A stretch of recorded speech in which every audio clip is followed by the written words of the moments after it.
Assalamualaikum warahmatullahi wabarakatuh. Innal hamdalillah nahmaduhu wa nasta'inuhu wa nastahdihi wa natubu ilayh wa na'udzu billahi min shururi anfusina wa min sayyiati a'malina. Man yahdihillahu fala mudilla lahu wa man yudlil fala hadiya lahu. Asyhadu an la ilaha illallah wahdahu la syarika lahu wa asyhadu anna Muhammadan 'abduhu wa rasuluhu la nabiyya wa la rasula ba'dahu. Shalawatullahi wa salamuhu alaihi wa ala alihi wa sahbihi wa man tabi'ahum bi ihsan ila yaumiddin. Amma ba'd. Alhamdulillah kita sekarang bisa melanjutkan kajian yang bertajuk Peta Kehidupan Tanpa Akhirat. Alhamdulillah, sampai pada pembahasan kemarin kondisi manusia di padang mahsyar. Ada yang punya kepala tidak ada kakinya, itu orang-orang yang suka meminta kebutuhan. Ada orang yang dikumpulkan dalam keadaan seperti semut, ya, itu adalah orang-orang yang sombong. Ada orang-orang yang ditinggikan oleh Allah Subhanahu wa taala lehernya dan dia mulia di sana, itu para nabi. Ada juga orang yang datang dalam keadaan miring badannya. Siapa mereka? Mereka adalah orang poligami, tidak adil. Nah, sekarang kita masih berbicara bagaimana keadaan di padang mahsyar. Manusia banyak di sana. Di padang mahsyar yang sering kita dengar adalah bagaimana keadaan matahari di saat itu, ya. Matahari sangat dekat dengan kita, matahari sangat dekat sehingga panas banget. Nah, coba kalau kita di musim panas, kita kepanasan buatan kalau siang-siang panas. Padahal matahari dan bumi sekarang itu jumlahnya kurang lebih 143 juta kilometer. Itu jauh buatan. Jauh, meskipun demikian masih panas. Sementara di padang mahsyar nanti keadaan matahari dan kita yaitu jaraknya seperti apa? Kurang lebih 1,5 kilometer. Coba jauh apa bedanya? Beda jauh. Dalam keadaan kita tidak beralas kaki, tidak bercelana, telanjang bulat, tidak ada pakaian satupun, tidak ada naungan, tidak ada payung dan sebagainya, sehingga lebih panas untuk kita rasakan. Rasul mengatakan apa? Tudina syamsu yaumal qiyamati minal khalqi hatta takuna minhum kamiqdari mil. Matahari yang sekarang itu didekatkan dengan manusia-manusia di padang mahsyar sampai jaraknya antara matahari dengan manusia itu 1 mil. 1 mil itu kurang lebih 1,6 kilometer. Berarti dekat bukan? Dekat banget. Loh, matahari sekarang aja yang kita kepanasan kalau musim panas itu jaraknya kurang lebih tadi berapa? 149 juta kilometer. Itu masih kita panas. Nanti di padang mahsyar matahari dan kita cuma jaraknya 1,5 kilometer.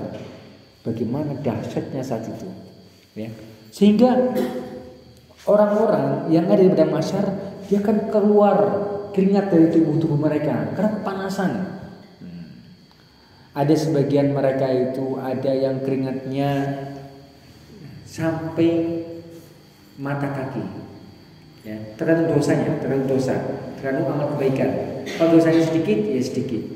Tapi ada di antara mereka yang mengeluarkan keringat sampai keringatnya itu bercucuran di tanah dan dia menenggelamkan atau sampai ke mata kakinya. Ada juga di antara mereka yang sampai kepada kedua lututnya, lumayan udah banyak keringatnya. Ada juga di antara mereka yang sampai pinggangnya. Jadi keringatnya saking banyaknya dia merendam sampai pinggangnya. Ada juga di antara mereka yang man yuljimuhul arqu iljaman. Ada di antara mereka yang air keringatnya itu menenggelamkan orang tersebut. Kenapa? Karena saya banyak dosanya. Jadi bayangkan Pak, nanti di hari kiamat matahari dekat dengan kita kepanasan, mengeluarkan keringat. Coba mudah-mudahan keringat kita nggak sampai menenggelamkan kita. Baru mudah-mudahan dosa kita sudah diampuni Allah Subhanahu wa Ta'ala. Ini akan terjadi, nggak bisa dibayangkan. Ini namanya nggak beralas kaki, nggak berpakaian, telanjang bulat, terus di padang mahsyar, jadi luas, itu kan teras lapangan, matahari sangat dekat, kita mengeluarkan keringat yang sangat banyak. Itu sesuai dengan kadar keamanan kita. Nah, maka saat itu manusia itu sangat membutuhkan ada naungan, ada tempat untuk berteduh, minimal payung, syukur-syukur tenda, apalagi rumah. Nah, di sana Allah SWT memberikan hadiah reward ya, untuk sebagian hamba-hambanya yang mereka prestasi saat di dunia. Ada tujuh kelompok yang mereka mendapatkan naungan saat itu, di mana semua makhluknya Allah membutuhkan naungan tersebut. Dan ini tercantum dalam sebuah hadis, sab'atun yuzilluhumullahu fi zillihi yauma la zilla illa zilluh. Ada 7 kelompok, 7 golongan yang Allah berikan naungan pada hari yang dimana tidak ada naungan satupun kecuali naungan dari Allah Subhanahu wa Ta'ala. Itu pada mahsyar. Ini ada satupun yang memberikan tenda, tempat tinggal, tempat berteduh, gak ada. Coba ada 7 kelompok, subhanallah, Allah berikan prestasi, Allah berikan kepada mereka hadiah. Siapa mereka? Pertama, imamun adil, pemimpin yang adil. Ketika jadi Pak Lurah, jadi Pak RT, ketika jadi presiden, dia adil, tidak menzolimi rakyatnya. Maka orang seperti ini akan mendapatkan naungan. Ini berat. Dan zaman sekarang sudah sangat sedikit pemimpin yang adil itu. Kebanyakan kita itu memikirkan diri sendiri, memikirkan keluarga sendiri, memikirkan perut sendiri. Jarang sekali kita melihat sosok pemimpin seperti Umar bin Khattab radhiyallahu anhu, seperti Umar bin Abdul Aziz radhiyallahu anhu, rahmatullahi alaihi. Para pemimpin zaman dulu yang mereka memikirkan rakyatnya, yang berlaku adil kepada umatnya. Maka pemimpin adil itu mendapatkan naungan karena dia prestasi yang luar biasa. Yang kedua, wasyabun nasya'a fi ibadatillah, seorang pemuda yang dia tumbuh di atas rutinitas ibadah kepada Allah Subhanahu wa Ta'ala. Seorang pemuda. Ustaz, kenapa pemuda aja? Orang tua kenapa tidak disebutkan? Ngapunten Pak Bunggi. Kalau masih muda itu masih punya power, masih ganteng, sehingga dia bisa pacaran, berzina berkali-kali. Masih punya kekuatan yang fresh, sehingga bisa pergi ke sana ke sini, kemana aja, mau ke karaoke, mau ke bioskop, mau apapun dia bisa, masih kuat, segar. Dia juga masih banyak kekuatan-kekuatan yang memungkinkan dia itu menghabiskan waktu untuk kesenangan saja. Tetapi ketika dialihkan kekuatan itu untuk belajar agama, menghafal Al-Quran, untuk senantiasa di masjidnya Allah SWT, mengikuti ta'lim, beribadah kepada Allah SWT, ini jarang sekali nih. Karena tabiat pemuda itu ya mau bebas, mau diatur. Coba pengalaman kita, kalau anak kita sudah SD masih bisa diatur loh. Kalau di SMP udah nampak, Pak, Bu udah nggak ngatur saya udah besar. Lagi udah SMA, lagi udah kuliah, subhanallah.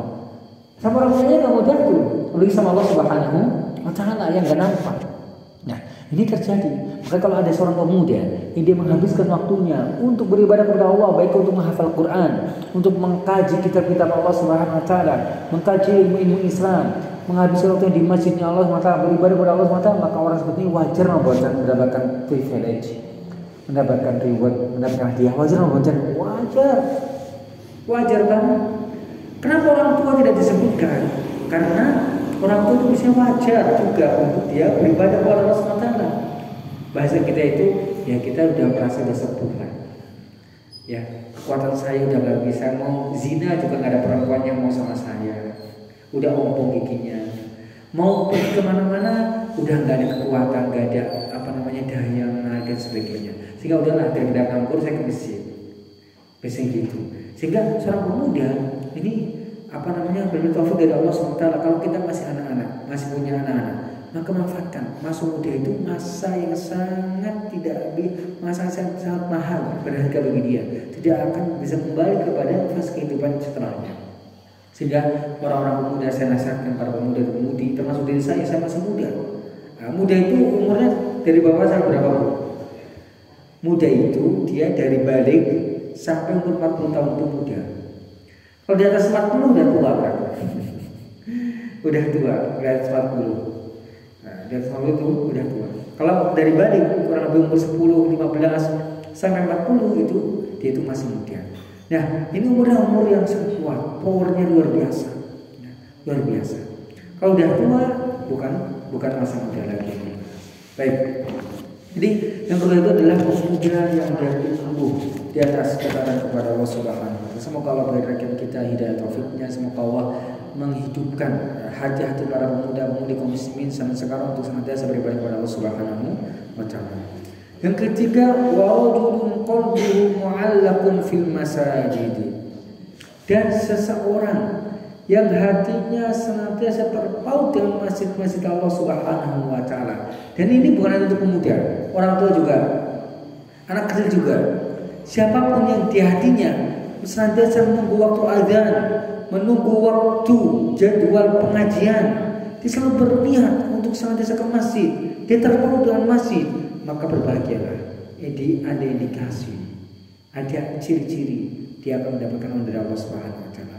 Karena hati Pak Budi kalau terpaut dengan masjid itu gimana ya, nggak bisa diatur, tiba-tiba muncul sendiri. Kalau nyaman sama masjid, betah dengan masjid, itu bersyukur pada Allah Subhanahu wa taala. Karena ini nikmat besar, tidak semuanya mendapatkan nikmat ini. Ya, yang keempat, wa rajulani tahabba fillahi ijtama'a alaihi wa tafarraqa alaihi. Yang keempat adalah dua orang, siapapun dia, perempuan sama perempuan, laki-laki sama laki-laki, sahabat, yang dia saling mencintai karena Allah Subhanahu wa taala. Suami dan istri juga berlaku. Siapapun yang dia menjalin hubungannya karena Allah Subhanahu wa taala, dia berjumpa karena Allah Subhanahu wa taala, dia berpisah karena Allah Subhanahu wa taala, maka orang itu akan mendapatkan hadiah nanti. Ustaz, bagaimana kita mencintai karena Allah Subhanahu wa taala?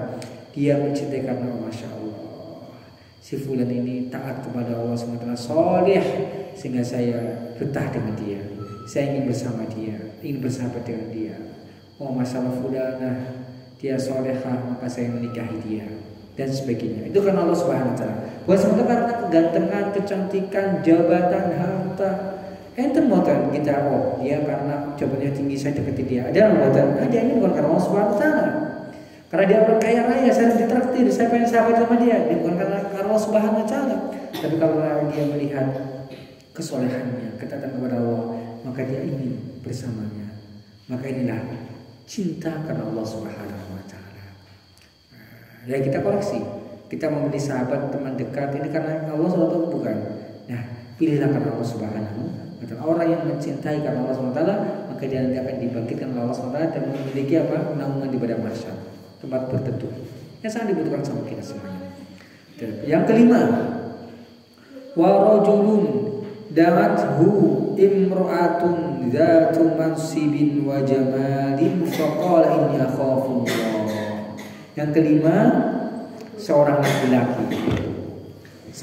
laki-laki yang dia diajak ketika dunia oleh seorang perempuan yang cantik jelita. Dan dia memiliki jabatan kedudukan di tengah masyarakat. Seorang laki-laki diajak untuk di atas ranjang. Yang ngajak ini bukan perempuan biasa, perempuan yang punya kedudukan. Ya, mungkin dia gubernur, yaitu mungkin dia orang yang punya kaya raya. Terus dia mengajak, ayo mas sama saya. Dia cantik lagi.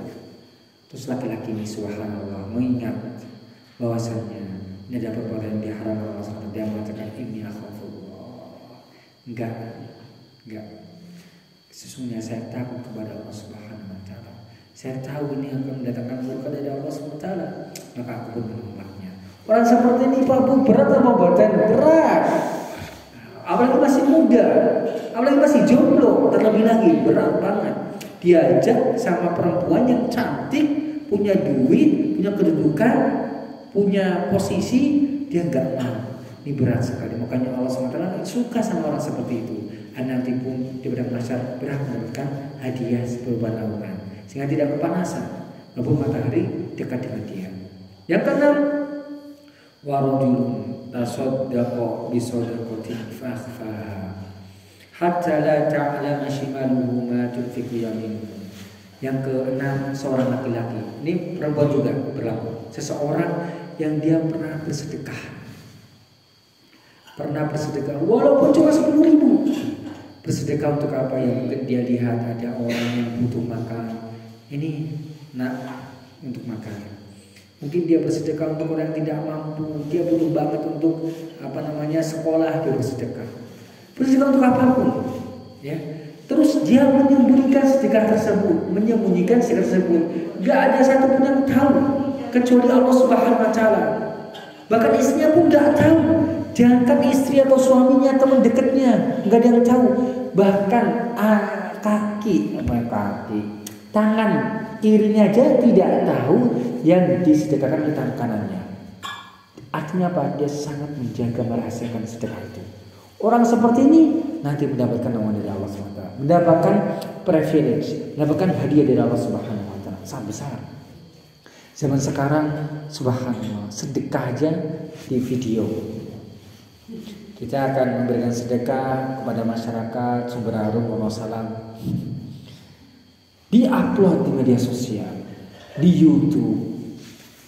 Subhanallah. Dalilnya apa? Untuk motivasi yang lain. Gak perlu kita motivasi seperti itu. Bilang aja pengen pamer, selesai. Pengen ria. Gimana pembuatan? Datang ke kakek-kakek yang sedang di pinggir jalan sambil di video sedekah 1 bungkus nasi. Ini bukan sedekah, ngapunten. Ini hanya untuk konten, untuk pamer. Dan ini nggak mendapatkan pahala. Ini dosa malah. Yang kedua, ini menyakiti orang yang mendapatkan sedekah itu. Betul nggak mboten? Sakit nggak mboten? Sakit. Saya nggak mau kalau dikasih seperti itu di video, nggak mau. Saya lebih baik lapar daripada menanggung rasa hormat saya. Nanti mau tanya sama saya. Kasihan orang udah miskin. Terus dikasih video, di video lagi, dikasih sedekah di video lagi, dipermalukan. Kasihan. Ya. Nah, sekarang banyak banget. Buka di channel YouTube itu banyak orang-orang yang punya duit buat konten dengan landasan sedekah. Itu salah. Maka sedekah itu minimal, ya. Ada 1, 2, 3 sedekah yang benar-benar kita jaga. Dan saya mendapatkan, subhanallah Pak, saya mendapatkan beberapa teman-teman saya itu, dia kalau sedekah gak mau diketahui orang lain. Dia duitnya banyak banget. Kalau sedekah itu gak teman-teman. Bahkan dia sekarang punya puluhan orang-orang anak-anak yatim yang tidak punya bapak ataupun tidak punya ibu, yang dia tidak mau sekolah, dia sekolahkan sampai selesai.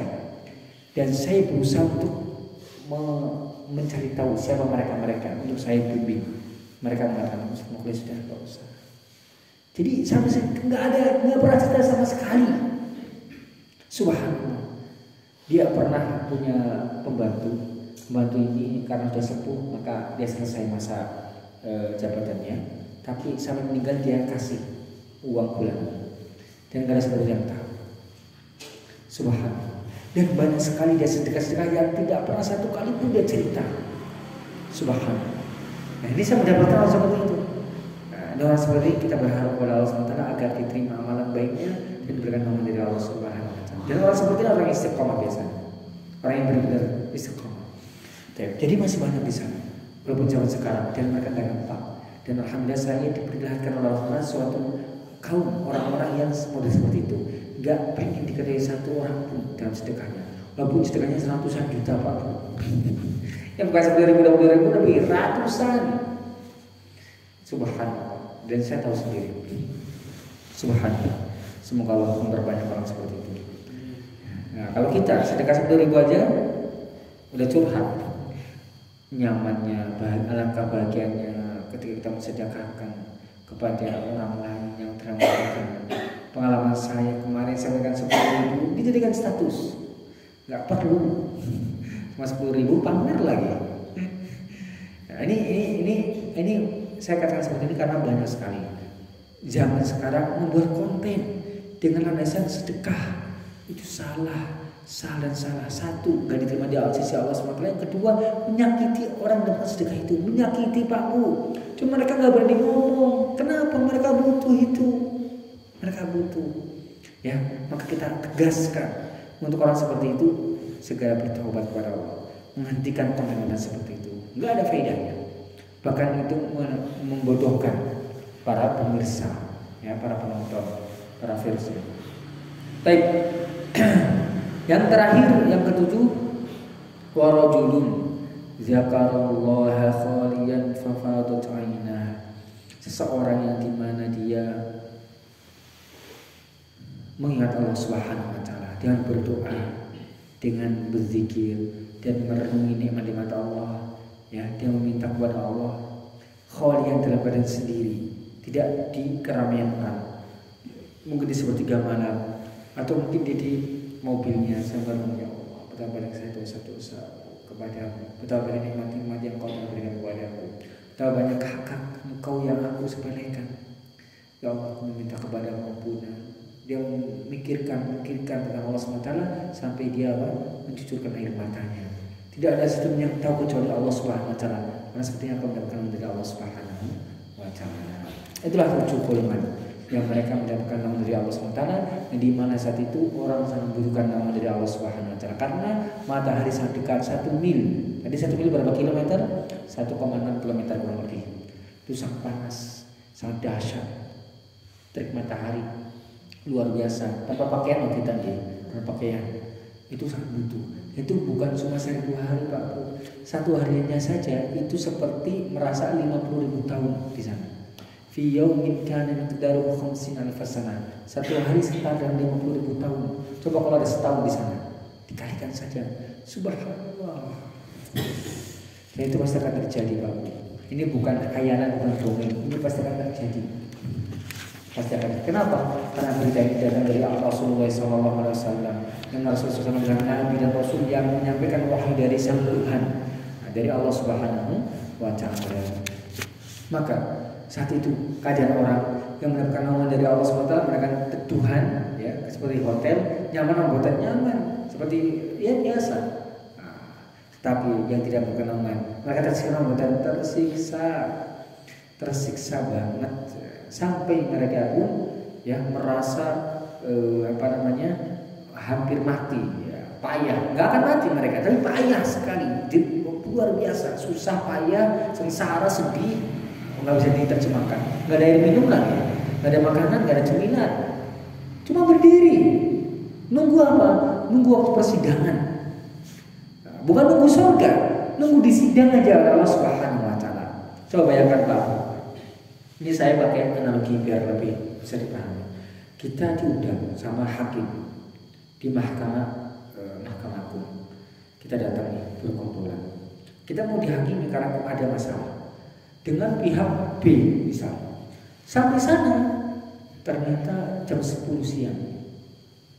Di jam 10 siang itu lagi panas-panasnya matahari. Terus ruangan pengadilannya belum dibuka. Kita menunggu di luar pintu sampai jam 12 belum dibuka, jam 1, jam 2, jam 3. Panas. Maka yang kita harapkan apa? Udah buka dulu aja pintunya, kita akan masuk. Kita nggak mikir menang atau kalah, yang penting masuk dulu. Kita mau cek. Itulah keadaan kita di padang mahsyar. Ini bukan hanya di depan pintu, di padang mahsyar, di pelataran yang sangat luas, tidak pakai alas, tidak ada pakaian, tidak ada yang teduhan, tidak ada minum, tidak ada cemilan, tidak ada makanan, dan matahari dekat dari kita 1 mil 1,6 km. Itu bertahun-tahun, kita rasanya ribuan tahun. Makanya kita payah, susah, sehingga mereka ingin sekali Allah mempercepat persidangan, bukan memasukkan surga, cepat Allah sidang kita, ya, subhanallah. Lalu mereka pun alhamdulillah, katakan jarak kalau ya di sebelah. Jadi kalau ada yang bersih, dia mengatakan alhamdulillah, katakan Pak Bu, yarhamukallah, semoga Allah merahmatimu. Terus dia menjawab, yahdikumullahu wa yuslih balakum. Baik, nah Saat itu malah mereka itu berbondong-bondong, berunding. Gimana ini kita udah beribu tahun susah payah. Ayolah kita minta syafaat, minta pertolongan. Nah, di sini berlaku namanya syafaat terbesar, yaitu ketika meminta kepada Allah untuk dipercepat persidangan karena sudah susah payah manusia itu. Mereka pun datang kepada siapa? Datang kepada Nabi Adam alaihissalam dan harapan Nabi Adam bisa nego kepada Allah. Ya Allah, tolong dong seperti persidangan. Kenapa Nabi Adam? Karena Nabi Adam itu dia makhluk pertama kali, manusia pertama kali yang diciptakan langsung dengan tangannya Allah Subhanahu wa taala. Kemudian Allah buatkan mulia, Allah langsung menciptakan dengan tangannya. Terus dimasukkan surga langsung. Orang pertama kali. Terus malaikat disuruh sujud kepadanya. Mulia dan buatan mulia. Nah, mereka pun datang berbondong-bondong kepada Nabi Adam. Ya Nabi Adam alaihissalam, kau adalah bapaknya manusia, nenek moyang kita. Kakek moyang bukan nenek moyang. Kau adalah kakek moyang manusia. Kau telah diciptakan oleh Allah Subhanahu wa taala dan tangannya. Allah telah merintahkan malaikat untuk sujud kepadamu. Tolong ya Adam, berilah kami syafaat kepada Tuhan. Untuk apa? Untuk percepat sidangan. Bukankah kau telah melihat bagaimana nasib kita sekarang, kondisi kita sekarang payah, susah. Dan mereka minta syafaat kepada Nabi Adam alaihissalam. Apa kata Nabi Adam alaihissalam? Wahai manusia, sesungguhnya Allah sekarang lagi marah dengan kemarahan yang belum pernah terjadi sebelumnya. Dan setelahnya juga gak akan marah. Jadi marahnya sangat dahsyat, murka. Dan ada satu dosa yang pernah saya lakukan, yaitu ketika Allah melarang aku untuk mendekati pohon khuld, kita kenal khuldi di surga. Saya tidak boleh mendekati pohon itu, tapi aku melakukannya. Aku mau bermaksiat kepada Allah. Sehingga aku malu kalau sekarang di posisi seperti ini, beliau lagi marah nih. Kalau lagi marah, saya minta syafaat. Enggak, nafsi. Aku juga butuh syafaat. Kalian pergilah kepada Nuh alaihissalam. Akhirnya mereka berdoa kepada Nuh alaihissalam. Kenapa kepada Nuh? Karena adalah Rasul pertama. Mereka pun mengatakan, wahai Nuh, sesungguhnya kau adalah Rasul pertama yang Allah utus ke muka bumi ini. Bahkan Allah juga memberikan lakab untukmu abdan syakura, seorang hamba yang pandai bersyukur. Ini tercatat dalam Al-Quran Karim. Kalau Nuh pandai bersyukur, tolonglah syafaat untuk kita datang kepada Allah untuk bercepat ini. Tidakkah kau melihat kondisi kita sekarang sangat panas, payah, susah, sedih? Apa kata Nabi Muhammad? Hai manusia, Allah itu sangat lagi marah dan kemarahan yang sangat luar biasa. Gak pernah marah sebelumnya dan setelahnya akan marah seperti ini. Dan aku pernah berbuat kesalahan. Saat itu di dunia aku mendapatkan doa yang mustajab. Allah aku minta pasti Allah ijabahi. Tapi aku berdoa kepada Allah untuk membinasakan kaumku. Ya. Kenapa? Nabi Nuh alaihissalam udah dakwah 950 tahun, tapi gak ada satu pun atau sedikit di antara mereka yang beriman. Bahkan mereka mencaci maki, mengolok-olok, manusia Nabi Nuh alaihissalam. Nabi Nuh alaihissalam wajar buatan seorang manusia. Wajar, ya Allah udah binasakan aja mereka. Dan aku dibinasakan. Nabi Nuh gak pede gara-gara si muka ini. Dia mengatakan nafsi. Aku juga butuh syafaat. Coba pergilah kalian kepada Nabi Ibrahim alaihissalam. Mereka berbutuh Ibrahim. Ya Ibrahim, kau adalah punya Allah, kau adalah Khalilullah. Khalil itu kekasihnya Allah Subhanahu wa taala. Bahkan Khalil itu kekasih yang paling tinggi. Tolong dong kasih syafaat untuk kita. Bukan pernah melihat kalian kita sekarang. Apa kalian biasa? Allah sekarang lagi marah, lagi murka. Enggak pernah murka seperti ini. Sebenarnya setelahnya ini kemarahan yang sangat besar. Ya, terus dia teringat dosa-dosanya. Bukan dosa sih, beliau tuh enggak berbuat dosa, tapi beliau pernah berbuat bohong. Dia mau bohong benar. Namanya tauriah. Nampaknya bohong tapi enggak bohong. Nah, itu untuk kebaikan. Contohnya misal dulu Salam alaihissalam kan istri Nabi Ibrahim ditangkap sama raja yang zalim. Nah, Ibrahim mengatakan, ya Sarah, kalau ditanya nanti siapa laki-laki yang bersamamu, bilang ya akhi, saudaraku. Ini kan bohong kan, karena dia suaminya, harusnya dia suamiku. tapi dia benar karena akhir fil Islam. Saudaraku, saya Islam, saya iman. Nah ini lo nggak pede gara-gara berbuat seperti ini. Saya nggak pede memberikan syafaat sekarang. Menghadap Allah dalam keadaan murka, saya nggak. Nafsi saya butuh juga. Coba datang kepada Nabi Musa alaihissalam. Ada mereka berdoa kepada Nabi Musa alaihissalam, ya Nabi Musa, engkau adalah utusan Allah Subhanahu Wa Taala. Allah berikan Quran kepadamu dan kerasulan, dan pernah diajak langsung bicara dengan Allah Subhanahu Wa Taala dalam doa syafaat. Apa kata Nabi Musa alaihissalam? Allah murka sangat besar, dan saya pernah membunuh seorang jiwa yang itu belum saya disuruh untuk membunuhnya. Ya, Nabi Musa pernah membunuh, cuma ditempelin mati orangnya. Dia merasa itu dosa besar, dia nggak pede untuk menghadap Allah, memberikan syafaat kepada manusia saya itu. Nafsi saya butuh nafas juga.